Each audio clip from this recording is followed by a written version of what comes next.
Le Conseil a adopté un avant-projet de loi portant sur le contrôle des engrais.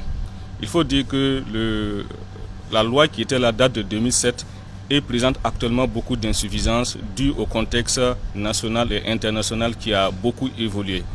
Au plan national, nous avons le contexte sécuritaire qui exige que l'État prenne en charge la question des engrais pour assurer un contrôle des engrais de l'entrée du pays jusqu'au champ des paysans.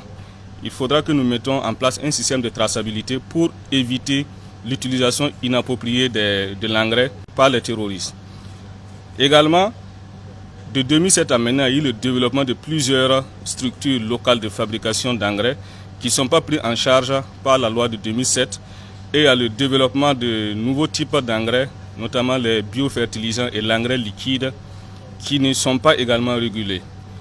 En 2024 également, nous avons créé une société d'État, la Sobimap, qui est chargée de l'approvisionnement sécurisé du pays en engrais.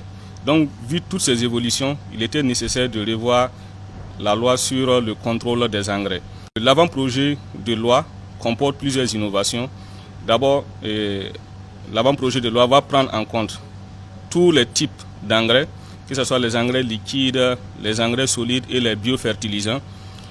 L'avant-projet de loi également consacre la Sobimap comme la structure chargée de l'approvisionnement de l'engrais au Burkina. L'avant-projet de loi consacre le monopole de l'importation d'engrais au niveau du pays à la Sobimap qui deviendra désormais la seule structure habilitée à importer de l'engrais au niveau du Burkina Faso. Il y a également le fait que nous allons renforcer le contrôle de l'engrais au niveau du pays en instituant la fonction d'inspecteur d'engrais et également en instituant la déclaration périodique des stocks au niveau des détenteurs de l'engrais.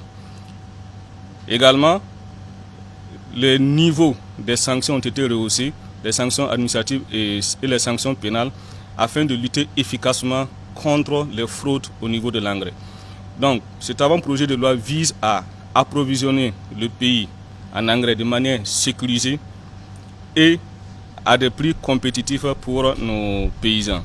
Il faut dire que cet avant-projet de loi rentre dans le cadre de l'augmentation de notre production et également de la sécurisation de nos terres au niveau national. Le Burkina Faso est un pays d'élevage et pour profiter du maximum de notre potentiel d'élevage, nous devons mettre en place un système qui nous permet d'être un pays exportateur de viande, mais pas un pays exportateur d'animaux sur pied.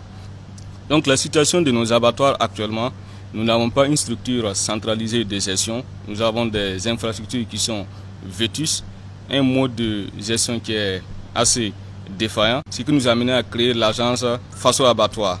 Et l'agence Faso Abattoir sera chargée de moderniser nos abattoirs nationaux et régionaux, dans un premier temps, de les équiper en logistique pour le transport de la viande et d'édicter les normes également pour une bonne gestion de nos abattoirs. Il faut dire que actuellement, l'agence Faso Abattoir prend en compte uniquement que les abattoirs nationaux et régionaux, les aires d'abattage ne sont pas concernées, mais l'agence Faso Abattoir édictera les normes afin que nous puissions mettre l'ensemble de ces abattoirs à niveau.